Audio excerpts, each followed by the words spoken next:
So Haim, big news out of Morocco this week. The Moroccan people approved a new constitution last week. What kind of key changes are coming out of this after the referendum? The new constitution is really a major step forward in a very long process of transformation in Morocco, a transformation toward a more representative government. The constitutional amendments really covered a lot of different issues. They covered language rights, cultural rights for a Berber minority. They covered women's issues. But the two major areas that the Constitution focused on was really redefining the roles and the power of the king, and second, empowering an elected prime minister and an elected government to essentially rule with the king. It's about sharing power. It's about redistributing power in Morocco, and that's a significant step forward. So do you think that devolving some of the king's powers will make Morocco more or less stable going forward?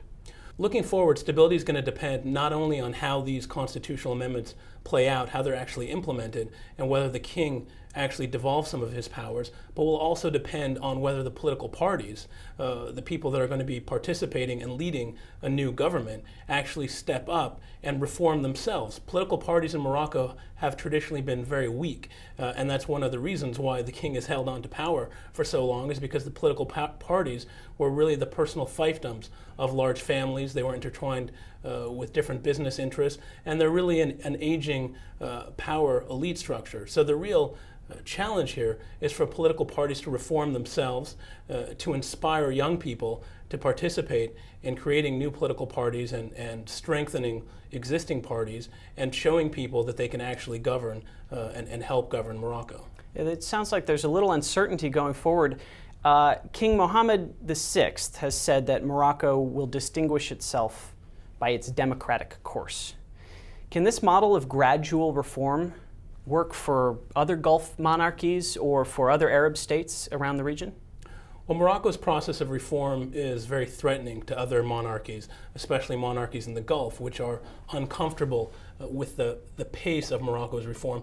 They've always been a little uncomfortable with the pace of Morocco's reform. Let's not forget that King Mohammed came to power over a decade ago and instituted some pretty dramatic reforms in terms of women's rights and other key reforms. So there's always been some concern in the Gulf in particular with the pace of Morocco's reform. Each country in the region is going to undergo their own transformation, their own reform process based on their cultural experiences, based on their historical experiences.